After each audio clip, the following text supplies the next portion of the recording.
തൂവൽ പോലെ. രചന ഹരിത പ്രാണ. അവതരണം അഷിക. വീടിന്റെ മുന്നിൽ വന്നു നിന്ന് കാറിലായിരുന്നു വന്നവരുടെ ഒക്കെ നോട്ടം. രാവിലെ വന്നപ്പോഴാണ് ആന്റണി ആനിയെയും കൊണ്ട് ഹോസ്പിറ്റലിലാണെന്ന് എല്ലാവരും അറിഞ്ഞത്. കുര്യന്റെ അനിയൻ കറിയാച്ചനും ഭാര്യ റോസ്ലിയും മക്കൾ ജിനുവും ജീനയുമാണ് വന്നിരിക്കുന്നത്. ജിനുവും ജീനയും ഇരട്ടകളാണ്. ഇരുവർക്കും ഏകദേശം ആനിയുടെ പ്രായമുണ്ടാകും.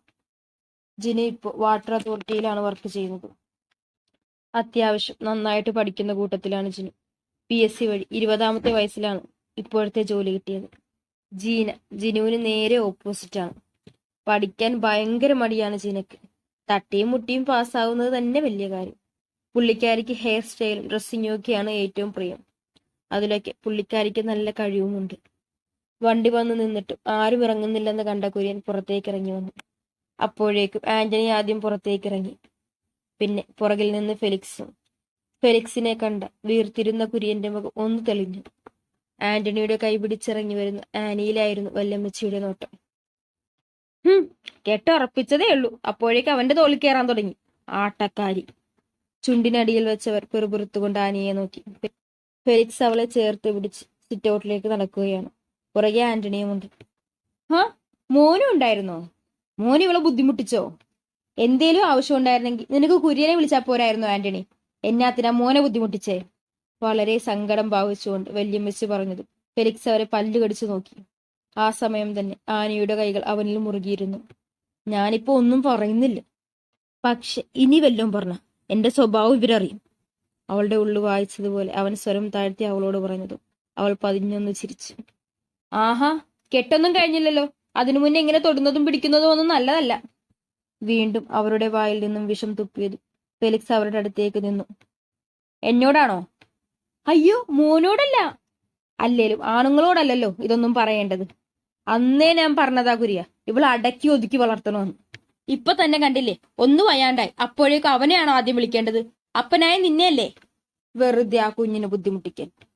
ഫെലിക്സിനോടുള്ള സ്നേഹം കാണിക്കാനായി അവർ വാക്കുകൾ കൊണ്ട് ആനിയെ തളർത്തിയപ്പോ ആനി അതൊന്നും കേൾക്കാതെ ഫെലിക്സിനെ തന്നെ നോക്കി നിൽക്കുകയായിരുന്നു. ആന്റണിയെ, ഒന്ന് വന്നേടാ. സൈഡിൽ നിന്ന് ആന്റണിയെ വിളിച്ച് അടുത്തേക്ക് നിർത്തി. കയ്യിലുള്ള ടാബ്ലറ്റ് അടങ്ങുന്ന കവർ ഫോണും അവനെ ഏൽപ്പിച്ചു. ശേഷം മുണ്ടൊന്നു മടക്കി കുത്തി. അടുത്തു നിന്നവളെ 2 കൈയിലുമായി കോരിയെടുത്തു. കുര്യൻ ഉൾപ്പെടെ എല്ലാവരുടെയും കണ്ണു വിഴിഞ്ഞു വന്നു. ദേ അമ്മച്ചി, ഇവൾ എന്റെ പെണ്ണാ. അതങ്ങനെയാണെന്ന് ഉറപ്പിച്ചതേ ഇവള് കുര്യന്റെ മോളായതുകൊണ്ടോ ആന്റണിയുടെ അനിയത്തിയായതുകൊണ്ടോ അല്ല. ഇവളെ ആദ്യമേ ഇഷ്ടപ്പെട്ടത് കൊണ്ടാണ്. ഒരവസരം കിട്ടിയപ്പോ കെട്ടില്ലെന്ന് പറഞ്ഞ് ഞാൻ കെട്ടാൻ തന്നെ തീരുമാനിച്ചത്. ഇനി ഇവളെപ്പറ്റി എന്തേലും നിങ്ങൾ പറഞ്ഞ ഒന്നോർത്തോ, ഇവളിപ്പോ തടത്തിൽ ഫെലിക്സിന്റെ പെണ്ണാണ്. ഇവളെ എന്തേലും പറയുമ്പോ മിണ്ടാതിരിക്കുന്ന നിങ്ങളുടെ മോന്റെയും മരുമോളുടെയും കൂട്ടത്തിലല്ല ഞാൻ. വെറുതെ ഈ പ്രായത്തിൽ എന്റെ കയ്യിൽ നിന്ന് വാങ്ങിക്കട്ടെങ്കിൽ മാറി നിൽക്ക്. അവന്റെ ആ ഒരൊറ്റ ഡയലോഗിൽ വല്യമ്മച്ച് സൈഡായി. ഫെലിക്സ് അവളെയും കൂട്ടി മുകളിലെ അവളുടെ മുറിയിലേക്ക് പോയി. പിറകെ ആന്റണിയും.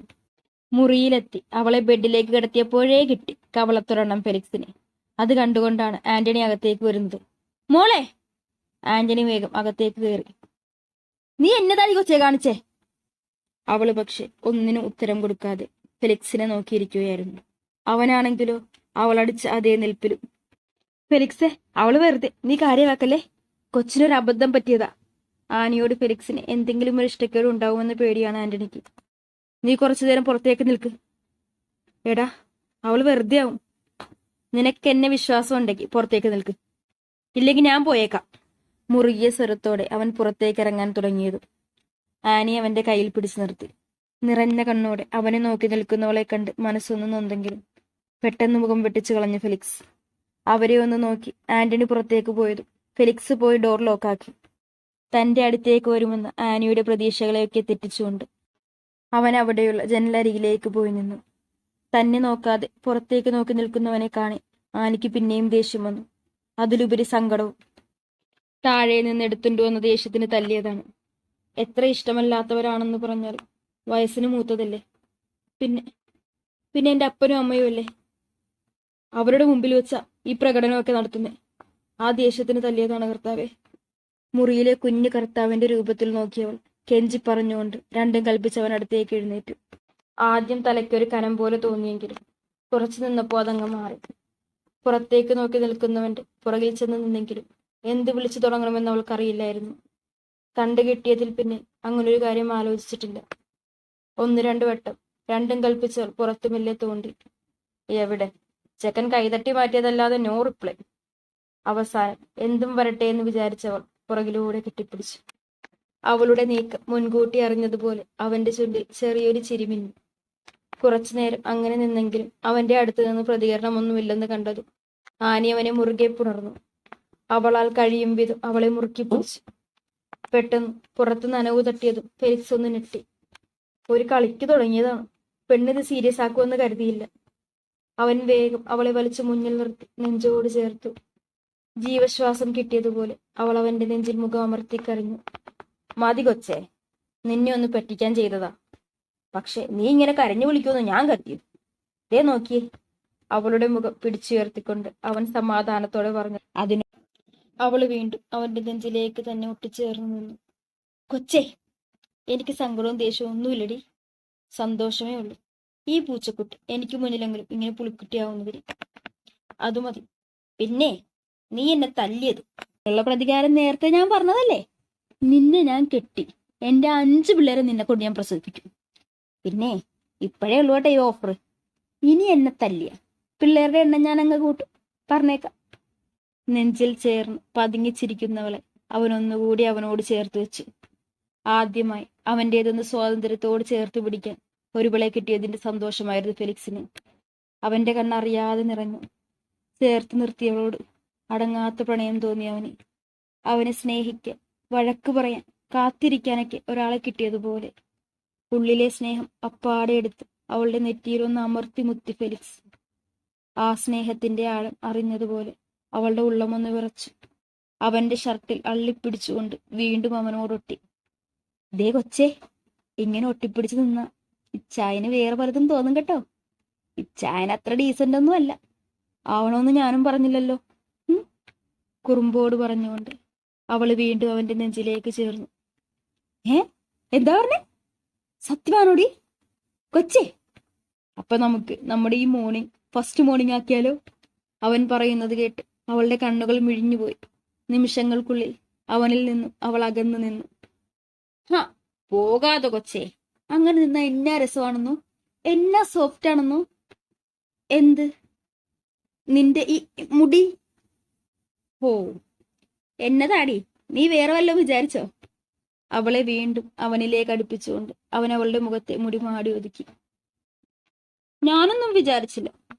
അവന്റെ കയ്യിൽ നിന്ന് പിടഞ്ഞു മാറാൻ നോക്കിക്കൊണ്ട് അവൾ പറഞ്ഞത്. സെക്കൻഡ് ഇടുപ്പിലൂടെ അവളെ ലോക്കാക്കി ജനാലയിലേക്ക് ചേർത്തു നിർത്തി. പിന്നെ എന്നാ എന്റെ കൊച്ചു വിചാരിച്ചേ? നേരത്തെ പറഞ്ഞ പോലെ നമ്മുടെ ഫസ്റ്റ് മോർണിംഗ് ആണോ? കണ്ണിറുക്കിക്കൊണ്ട് കുറുമ്പോടെ അവൻ ചോദിച്ചത്. വേഗമല്ലെന്ന് ആനി തലയാട്ടി. പിന്നെ എന്നെ? ഒന്നുമില്ല, ഒന്നും വിചാരിച്ചില്ല. ഇല്ലേ? ഞാൻ കരുതി ദേ ഇവിടെ തന്നതുപോലെ ഇവിടെയും ഇവിടെയൊക്കെ വേണമെന്ന്. അവന്റെ കൈ നെറ്റിയിൽ നിന്ന് മെല്ലെ മൂക്കിലൂടെ ഇഴഞ്ഞ് കവിളിലും അവസാനം ചുണ്ടിലുമായി വന്നു നിന്നത്. ആനിയൊന്ന് വിറച്ചുകൊണ്ട് കണ്ണു മുറുക്കി അടച്ചു. ഷോൾഡറിന് താഴെയായി ഇരുവശത്ത് അവന്റെ കൈകൾ മുറുകുന്നതും അവന്റെ നിശ്വാസം മുഖത്തടിക്കുന്നത് അറിഞ്ഞിട്ടും അവൾ കണ്ണു തുറക്കാൻ മുതിർന്നില്ല. കുറെ നേരം അവന്റെ അനക്കമൊന്നുമില്ലാതെ മെല്ലെ അവൾ കണ്ണു തുറന്നു നോക്കിയതും അതേ നിമിഷം അവന്റെ ചുണ്ടുകൾ അവളിലേക്ക് അമർന്നിരുന്നു. ശ്വാസം പോലും വിടാൻ മറന്നു നിന്നുപോയി ആനി. ആദ്യമൊന്ന് ബലം പിടിച്ചു നിന്നെങ്കിലും പതിയെ അവളും അത് ആസ്വദിക്കാൻ തുടങ്ങിയിരുന്നു. അല്പനേരത്തിന് ശേഷം അവന്റെ മുഖം ചുണ്ടിൽ നിന്ന് ചെവിക്കരികിലേക്ക് നീങ്ങിയതും ഇച്ചായ, കുറുകിയ ശബ്ദത്തിൽ എന്നാൽ ചിരിച്ചുകൊണ്ടെന്ന പോലെ അവൾ വിളിച്ചത്. ഫെലിക്സ് മുഖമുയർത്തി അവളെ നോക്കി. അവന്റെ കണ്ണുകളിൽ പോലും സന്തോഷം നിറഞ്ഞു നിൽക്കുന്നതായി അവൾക്ക് തോന്നി. എന്നാ കൊച്ചേ, ഒന്നുകൂടി വിളിച്ചേടി. അപ്പോഴാണ് ആനിക്ക് താനിപ്പോ എന്താ അവനെ വിളിച്ചതെന്ന് ഓർമ്മ വന്നത്. വേഗം അവൾ നാക്ക് കടിച്ച് തിരിഞ്ഞു നിന്നു. പെണ്ണെ കളിക്കല്ലേ, ഒന്ന് വിളിക്കടി. കേൾക്കാൻ കൊതിയായിട്ടല്ലേ? അവളെ തിരിച്ചു നിർത്തിക്കൊണ്ട് അവൻ കെഞ്ചിയതും ആനയില്ലെന്ന തലയാട്ടി. എന്റെ പൊന്നല്ലേ, ഒന്ന് വിളിക്കടി. അത്രക്ക് രസമാണെന്ന് ഈ വിളി കേൾക്കാൻ. എന്റെ കൊച്ചു ഒന്ന് വിളിച്ചേ. കുഞ്ഞിനെ പോലെ അവളെ കൊഞ്ചിച്ചുകൊണ്ട് അവൻ പറഞ്ഞത് ആനയും അറിയാതെ സമ്മതിച്ചു. ആനി വിളിക്കാൻ തുടങ്ങിയത്. ഫെലിക്സേ, ദേ നിന്റെ അപ്പനും അമ്മയൊക്കെ വന്നേക്കുന്നു, ഒന്ന് വേഗം വന്നേ. കഥകിൽ ആഞ്ഞു തട്ടി ആന്റണി വിളിച്ചു പറഞ്ഞു. ഓ, ഇവനെ കൊണ്ട്. അത് പോട്ടെ, നീ വിളിക്ക്. വീണ്ടും അവളെ നിർബന്ധിച്ചത് കഥകിൽ തട്ടൽ ശക്തമായി. ഇവനെ ഇന്ന് ഞാൻ. ദേഷ്യത്തോടെ ഫെലിക്സ് പോയി വാതിൽ വലിച്ചു തുറന്നു. പുറത്തുനിന്ന് ആന്റണി ഒന്ന് മുന്നോട്ടാഞ്ഞുപോയി. എന്താടാ, നിന്റെ അപ്പൻ ചാവാൻ കിടക്കുന്നോ? നീ എന്തിനാടാ ചൂടാകണേ? നിങ്ങൾ അവിടെ തിരക്കുന്ന്. ഓ, വീട്ടിലും സമാധാനം തരില്ല, നാട്ടിൽ തരില്ല, ഇപ്പൊ ഇവിടെ.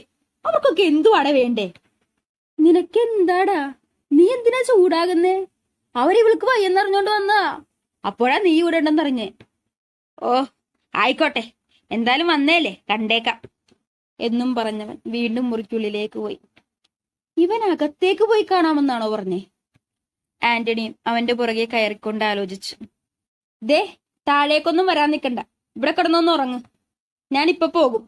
എന്തേലും ഉണ്ടെങ്കിൽ വിളിച്ചാ മതി. വിളിക്കണം കേട്ടോ. ഞാൻ എടുത്തില്ലെന്നും വെച്ച് ചാകാനൊന്നും നിൽക്കരുത്. അവളെ കളിയാക്കിക്കൊണ്ട് അവൻ പറഞ്ഞതും അവളും അവന്റെ കയ്യിലൊന്നടിച്ചു. പിന്നെ സൂരജിന്റെ നമ്പർ അയച്ചിട്ടുണ്ട്. എന്നെ വിളിച്ചാ കിട്ടിയില്ലേ അവനെ വിളിച്ചാ മതി. വാലുപോലെ എപ്പോഴും എന്റെ കൂടെ കാണും. ഇന്ന് ഷോപ്പിന്റെ പെയിന്റിങ് തീരുവാ. അങ്ങോട്ട് പോയില്ലേ ഒക്കൂല. അതുകൊണ്ട് ഞാൻ പോയിട്ട് വരാം. അവൻ പറഞ്ഞതൊക്കെ തലകുലുക്കി സമ്മതിച്ചുകൊണ്ട് അവൾ വീണ്ടും ബെഡിലേക്ക് കിടന്നു. അവളെ പുതപ്പിച്ച് കിടത്തിയിട്ട് ഫെലിക്സ് തിരിയും മുന്നേ ആന്റണി മുറിക്ക് പുറത്തേക്ക് ഇറങ്ങി മുന്നിലേക്ക് നടന്നു തുടങ്ങിയിരുന്നു. അപ്പോഴും സന്തോഷം കൊണ്ട് അവന്റെ കണ്ണു നിറഞ്ഞിരുന്നു. ഫെലിക്സ് താഴെ എത്തുമ്പോൾ അവനെ കാത്തുന്ന പോലെ എല്ലാവരും ഇരിപ്പുണ്ട്. ഹാ, നീ വന്നോ? കെട്ടുന്നതിന് മുന്നേ നിനക്കെന്നാടാ കൊച്ചിന്റെ റൂമി കാര്യം? ദേ കുര്യ, കെട്ടുറപ്പിച്ചെന്ന് കരുതി അധികം സ്വാതന്ത്ര്യമൊന്നും കിടക്കണ്ട കേട്ടാ. പിള്ളേര് ചെറുപ്പമാണ്. വലിയ എന്തോ തമാശ പറഞ്ഞതുപോലെ വർക്കിച്ചൻ പറഞ്ഞതു. അതിനു മറുപടി പോലെ അവിടെയുള്ളവരെല്ലാരും ഒരാക്കിച്ചിരിച്ചു. കെട്ടിനു മുന്നേ ഞാൻ അവളുടെ മുറിയിലൊന്ന് കയറിയെന്ന് വെച്ച് കെട്ടിന്റെ അന്ന് അവൾ വയറും വീർപ്പിച്ച് നിൽക്കൂല. പിന്നെ അങ്ങനെ നിർത്തണമെന്ന് എനിക്കുദ്ദേശം ഉണ്ടെങ്കിൽ അന്ന് അവളുടെ കഴുത്തിൽ ഫെലിക്സിന്റെ മിന്നുണ്ടായിരിക്കും. വർക്കിച്ചൻ പറഞ്ഞത് ഇഷ്ടപ്പെടാത്തതിന് അപ്പോഴേക്കും അവന്റെ മറുപടി വന്നിരുന്നു. ഹാ, നീ എന്നാ മോനെ, ഇതൊക്കെ സീരിയസ് ആക്കാവോ? അവനൊരു തമാശ പറഞ്ഞതല്ലേ അല്ലേ വർക്കിച്ച? ഹാ, മോനൊന്ന് ഇങ്ങോട്ട് വന്നേ, ഇവിടെ ഇരുന്നേ. സ്റ്റെപ്പിന്റെ താഴെ കൈയും കെട്ടി നിന്നവനെ അടുത്തേക്ക് സ്നേഹത്തോടെ വിളിച്ചു. ഓ, ഞാൻ ഇവിടെ നിന്നോളാം. അത്ര താല്പര്യമില്ലാതെ ഫെലിക്സ് പറഞ്ഞതു കുര്യനാകെ വല്ലാതായി. ആ, അതൊക്കെ പോട്ടെ. എന്നതാ പിള്ളേരെ കെട്ടിന്റെ കാര്യം? കെട്ടുറപ്പിച്ചപ്പോഴേ ഇവര് രണ്ടും എപ്പോഴും ഒരുമിച്ച. അതുകൊണ്ട് വേഗം കെട്ട് നടത്താൻ നോക്ക്. ഉത്തരവ് പോലെയാണ് വല്യമ്മച്ചിയുടെ കൽപ്പന. അത് ശരിവെക്കും പോലെ അവിടെ ചർച്ചകളും നടന്നു. എങ്കിൽ അങ്ങനെ തീരുമാനിക്കാൻ കുര്യ. ഇവനെ എന്റെ കൂടെ ബിസിനസ്സിൽ കയറി ആദ്യം എല്ലാം ഒന്ന് പഠിക്കട്ടെ. എന്നിട്ട് 1 വർഷത്തിന് ശേഷം കെട്ടു നടത്താം. എങ്കിലങ്ങനെ ആവട്ടെ. അപ്പൊ മോനെ, അങ്ങനെ 1 വർഷത്തിന് ശേഷം നിങ്ങളുടെ കെട്ട്. നിങ്ങൾക്ക് പരസ്പരം മനസ്സിലാക്കാനും ഒരു അവസരം കിട്ടും. അവളോട് എന്ത് തീരുമാനിക്കാൻ? ഇവിടെയല്ല ഞങ്ങൾ കാരണവന്മാരാ തീരുമാനിക്കുന്നത്. അതനുസരിച്ച് കാര്യങ്ങൾ ചെയ്യാറാ പിള്ളേരുടെ പതിവ്. ആ പതിവ് വേണ്ട. എന്നെ കെട്ടാൻ അവൾക്ക് സമ്മതമാണ്. അതെപ്പോ വേണമെന്നതേ കെട്ടാൻ പോകുന്ന ഞങ്ങളല്ലയോ വല്യമ്മച്ചി തീരുമാനിക്കുന്നത്. ആദ്യം ഞാൻ അവളോടൊന്ന് സംസാരിക്കട്ടെ, എന്നിട്ട് പറയാം. ആന്റണി, ഞാൻ ഇറങ്ങുക. ഷോപ്പിലൊന്ന് പോണം. ആ, എന്നാ പിന്നെ ചോദിച്ച് തീരുമാനം ഉണ്ടാക്കിയിട്ട് നീ പോയാ മതി. ആനി, ഡി ആനി, താഴോട്ട് വന്നേ. ഇവളിത് എന്തെടുക്കുവാ? ആനി. ഫെലിക്സിന്റെ മറുപടിക്കായുള്ള ദേഷ്യം പോലെ വല്യമ്മച്ചി ആനയെ കിടന്ന് വിളിച്ചത് ഫെലിക്സിന്റെ ടെമ്പർ തെറ്റി തുടങ്ങിയിരുന്നു. ദേ ആന്റണി, ഇനി ഇവരെ ഇവിടെ കിടന്ന് ചെലച്ച കർത്താവാണ്. ഇവരെ ഞാൻ എടുത്തെറിയും. കുറെ നേരമായി. ദേ അമ്മച്ചി, ഞങ്ങൾക്കിപ്പോ കെട്ടാൻ മനസ്സില്ല. അല്ലെങ്കിൽ നാളെ ചിലപ്പോ അങ്ങ് കെട്ടിയൊന്നും വരും. അതൊക്കെ ഞങ്ങളുടെ ഇഷ്ടം. അതിനിടയ്ക്ക് ആ വയ്യാത്ത കൊച്ചിനെ ഇവിടെ വിളിച്ചു വരുത്തിയിട്ട് നിങ്ങൾക്ക് എന്നാ കിട്ടാനാ? കുറെ ആയല്ലോ നിങ്ങൾ അവിടെ ദ്രോഹിക്കാൻ തുടങ്ങിയിട്ട്. അതിനുള്ളതൊക്കെ വാങ്ങിച്ചിട്ടേ നിങ്ങൾ കുഴിയിലോട്ട് പോകൂ എന്ന് നിങ്ങൾക്ക് നിർബന്ധമാണ്. ഞാനിപ്പൊ തന്നെ അതിനുള്ളത് ചെയ്യാം. അല്ലെങ്കിൽ വേണ്ടെന്നാണ്. മര്യാദക്ക് കൊന്തമാലയും ജപിച്ച് അവിടെ എങ്ങാനും ഇരുന്നോളാം. പറഞ്ഞേക്കാം. പിന്നെ കുര്യാച്ചോ, അച്ചായന്റെ മോളെ ഈ ഫെലിക്സ് കെട്ടുന്നു എന്ന് പറഞ്ഞിട്ടുണ്ടെങ്കിൽ കെട്ടിയിരിക്കും. അതിന് ഞാൻ ഈ വർക്കിച്ച കോണ്ടാക്ടറുടെ കൂടെ കൂടിയാലേ പറ്റുള്ളൂ എന്ന് വല്ല നിർബന്ധമുണ്ടോ? ഹേയ്, അങ്ങനെയൊന്നുമില്ല മോനെ. പിന്നെ ഇനിയിപ്പോ മോൻ വേണ്ടേ ഇവിടുത്തെയും അവിടുത്തെയൊക്കെ ബിസിനസ് ഒക്കെ നോക്കാൻ? ഇവന് പിന്നെ ഇതിലൊന്നും താല്പര്യമില്ല. മോനും കൂടി പോയാലെങ്ങനെയാ? തഞ്ചത്തിൽ പറഞ്ഞാലേ അവൻ കേൾക്കുമെന്ന് കുര്യന് മനസ്സിലായി. ആ ഒരു കാര്യത്തിൽ എനിക്ക് നിങ്ങളോട് മതിപ്പുണ്ട്. മോളെ താഴ്ന്നെങ്കിലും നിങ്ങൾ മോന് അവന്റെ ഇഷ്ടത്തിനുള്ള ജീവിക്കാനുള്ള അനുവാദം കൊടുത്തു. അതിന് അവന് വേണ്ടതെല്ലാം ചെയ്തും കൊടുത്തു. എനിക്ക് കിട്ടാതെ പോയതും അതാണ്. ആ സാരമില്ല. അപ്പൊ പറഞ്ഞു വന്നത്, എന്റെ കൊച്ചിന് ഞാനൊരു ഷോപ്പിന്റെ മുതലാളി എന്ന് പറയുന്നതിൽ കുറച്ചിലൊന്നും ഇല്ലാത്തോളം കാലം ഫെലിക്സിന് ആ റെസ്റ്റോറന്റും പിള്ളേരും ഒക്കെ വന്നു. ഇനി ഈ ബിസിനസ് ഒക്കെ നോക്കിയാലേ എനിക്ക് അവളെ കെട്ടിച്ചു തരൂ എന്നാണെങ്കിൽ കുര്യാച്ചന് ആകെയുള്ളൊരു മോളുടെ കെട്ട് കാണാൻ ഭാഗ്യമില്ലെന്ന് ഞാൻ അങ്ങ് വെക്കും. അപ്പോ അപ്പനും അപ്പന്മാരൊക്കെ കൂടിയിരുന്ന് അങ്ങ് തീരുമാനിക്കും. ഞാൻ ചെല്ലട്ടെ? ആ പിന്നെ വല്യമ്മച്ചി, ഞാൻ പോയി കഴിഞ്ഞു. എന്റെ കൊച്ചിന്റെ മുറിയുടെ ഭാഗത്തെങ്ങാനും നിങ്ങളെ കണ്ടെന്ന് ഞാൻ അറിഞ്ഞു. ബാക്കി അപ്പോ ഭീഷണി പോലെ പറഞ്ഞു നിർത്തി പോകുന്നവനെ പല്ല് കടിച്ച് നോക്കി നിന്ന് കുര്യനും വർക്കിയും. തുടരും. കൂടുതൽ വീഡിയോസ് നിങ്ങളിലേക്ക് എത്തുന്നതിനായി ഞങ്ങളുടെ ചാനൽ മറക്കാതെ സബ്സ്ക്രൈബ് ചെയ്യുക.